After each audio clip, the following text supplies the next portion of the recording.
Assalamualaikum warahmatullahi wabarakatuh. Perkenalkan, nama saya Nanang Farurozi, mahasiswa jurusan Teknik Informatika, Sekolah Tinggi Teknologi Ronggolawe, dengan NIM 24550052 program RPL. Pada kesempatan ini saya akan memaparkan tentang artificial intelligence, konsep jaringan saraf tiruan. Jaringan saraf tiruan artificial neural network merupakan salah satu sistem pemrosesan informasi yang didesain dengan menirukan cara kerja otak manusia dalam menyelesaikan suatu masalah dengan melakukan proses belajar melalui perubahan bobot-bobot sinapsisnya. Jaringan saraf tiruan mampu melakukan pengenalan kegiatan berbasis data masa lalu yang dipelajari oleh jaringan saraf tiruan, sehingga mempunyai kemampuan untuk memberikan keputusan terhadap data yang belum pernah dipelajari. Jaringan saraf tiruan backpropagation. Jaringan saraf tiruan backpropagation adalah algoritma machine learning yang digunakan untuk memprediksi output dari suatu input dengan menggunakan prinsip jaringan saraf. Algoritma ini bekerja dengan cara menghitung kesalahan antara output yang dihasilkan oleh jaringan dan output yang sebenarnya, kemudian menghitung gradien kesalahan tersebut dan memperbarui bobot jaringan dengan menggunakan gradien tersebut. Tujuan dari algoritma backpropagation adalah untuk memodifikasi bobot agar jaringan saraf tiruan dapat memetakan input ke output dengan benar. Algoritma ini banyak digunakan dalam berbagai aplikasi prediksi. Arsitektur backpropagation memiliki beberapa unit yang ada dalam satu atau lebih layer tersembunyi. Gambar di samping ini adalah arsitektur backpropagation dengan N buah masukan,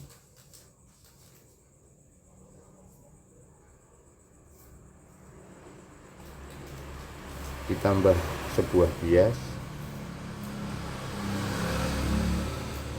sebuah layar tersembunyi yang terdiri dari P unit, ditambah sebuah bias serta M buah unit keluaran.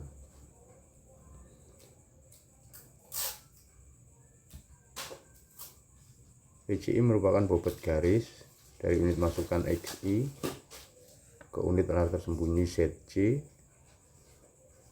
VC0 merupakan bobot garis yang tersembunyi bias di unit masukan unit layar tersembunyi ZC.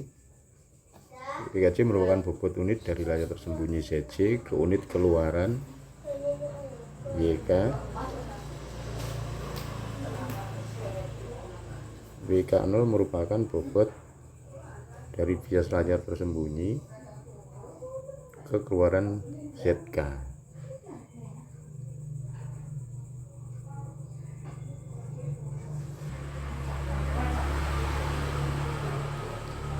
Pada intinya, pelatihan dengan metode backpropagation terdiri dari 3 langkah, yaitu data dimasukkan ke input jaringan, feed forward, perhitungan dan propagasi balik dari error yang bersangkutan, dan pembaruan atau adjustment bobot dari dan bias.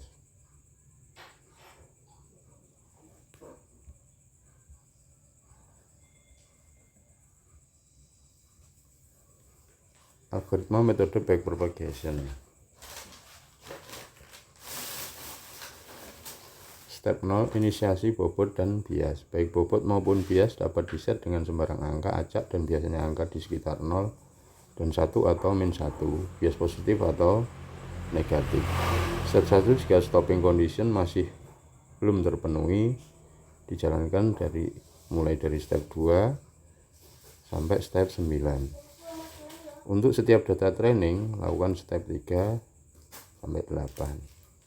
Umpan maju feed forward. Step 3, setiap unit input X1 I sama dengan 1 sampai N, menerima sinyal input XI dan menyebarkan sinyal tersebut pada seluruh unit pada hidden layer. Perlu diketahui bahwa input XI yang dipakai di sini adalah input training data yang sudah diskalakan. Step 4, setiap hidden unit ZJ, J sama dengan 1 sampai P akan menjumlahkan sinyal-sinyal input yang sudah berbobot termasuk biasnya. Umpan maju, step forward.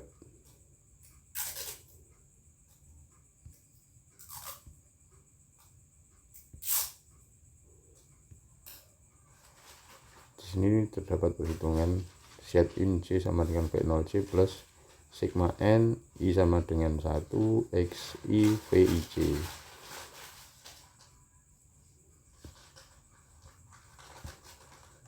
Step 5, setiap unit output YK K sama dengan 1 sampai M akan menjumlahkan sinyal-sinyal input yang sudah berbobot termasuk biasnya dan memakai fungsi aktivasi yang telah ditentukan untuk menghitung sinyal output dari output yang bersangkutan.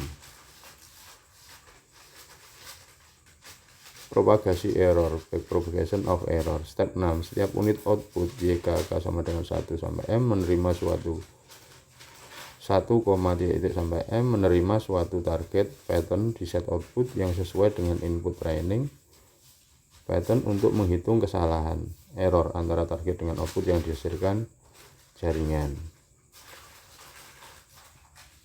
Step 7, setiap hidden unit ZJ sama dengan 1 sampai P menjumlah input delta yang dikirim dari layer 6 yang sudah berbobot. Delta in J sama dengan sigma M K sama dengan 1 delta K WJK.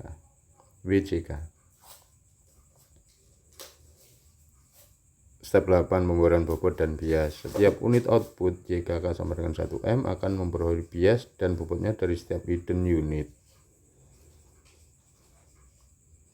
Demikian pula untuk setiap hidden unit akan memperbarui bias dan bobotnya dari setiap unit input. Step 9, memeriksa stopping condition. Jika stop condition telah terpenuhi, maka pelatihan jaringan dapat dihentikan. Dari metode tersebut terdapat studi kasus tentang prediksi produksi debit air minum per bulan dengan metode jaringan saraf tiruan backpropagation pada PDAM Tirta Modal Semarang. Ini adalah jurnal dari Monika Amadea, Agus Winarno, yang semuanya adalah dari Universitas Dianuswantoro Semarang. Pada abstrak, PDAM Tirta Modal Semarang sebagai perusahaan yang bergerak di bidang penyedia air minum perlu memperhatikan dengan baik keseimbangan produksi air dengan kebutuhan konsumen pada saat penelitian dilakukan. Metode yang digunakan yaitu jaringan saraf tiruan backpropagation. Data yang digunakan dalam penelitian ini fokus pada data rekapitulasi penggunaan air oleh customer setiap bulannya. Analisa data dilakukan dengan metode jaringan saraf tiruan menggunakan software MATLAB 8. Arsitektur jaringan terbaik yang dihasilkan oleh pelatihan jaringan adalah percobaan 2 dengan nilai mean square error MSE terkecil.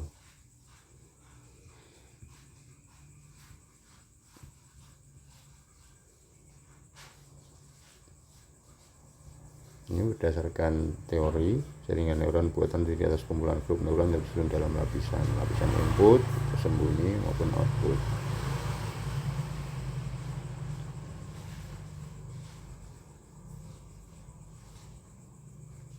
Oke, metode penelitian.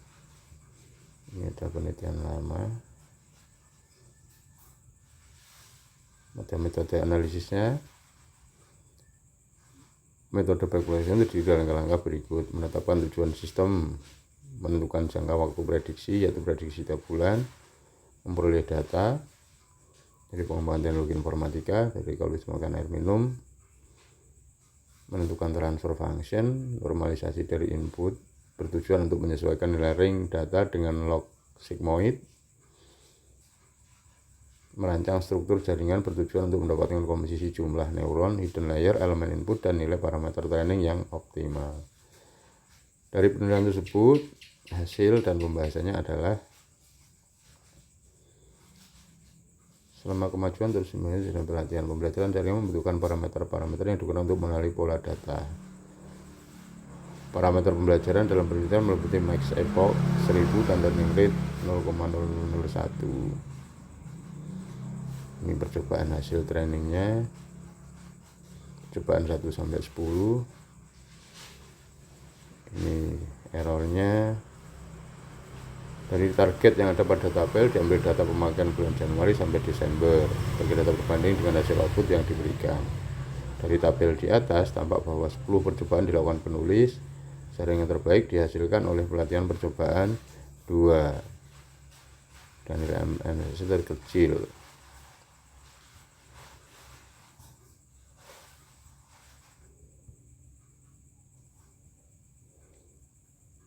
Pada percobaan tersebut didapatkan kesimpulan penetapan jaringan saraf tiruan untuk prediksi membutuhkan waktu yang tidak sedikit karena perlu melakukan banyak percobaan dalam menetapkan jumlah hidden layer, menetapkan jumlah neuron dalam hidden layer, penentuan besarnya learning rate, serta menetapkan teknik pembelajaran pada jaringan yang direncanakan.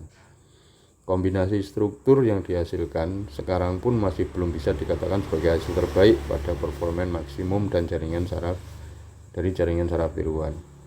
Berdasarkan pemasaran pada PDAM Tirta Mudal Semarang, menetapkan metode jaringan saraf tiruan backpropagation cukup membantu perhitungan prediksi produksi air minum per bulan, karena sebelum ditetapkan metode jaringan saraf tiruan backpropagation pada PDAM Tirta Mudal, produksi hanyalah menggunakan teknik perkiraan berdasarkan bulan sebelumnya saja. Hal ini mengakibatkan adanya produksi yang sangat berlebihan apabila dibandingkan dengan kebutuhan.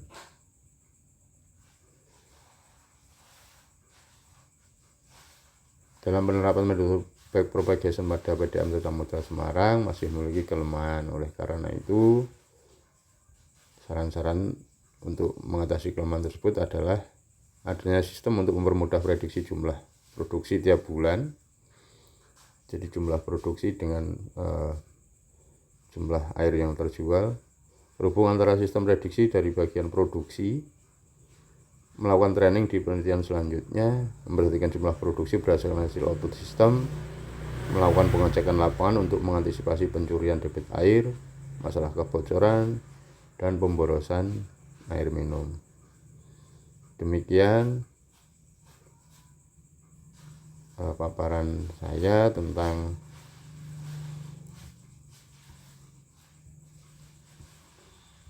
jaringan saraf tiruan backpropagation pada aplikasi di PDAM Tirta Mudal Semarang. Terima kasih. Saya Nanang Purwosi, matur nuwun. Assalamualaikum warahmatullahi wabarakatuh.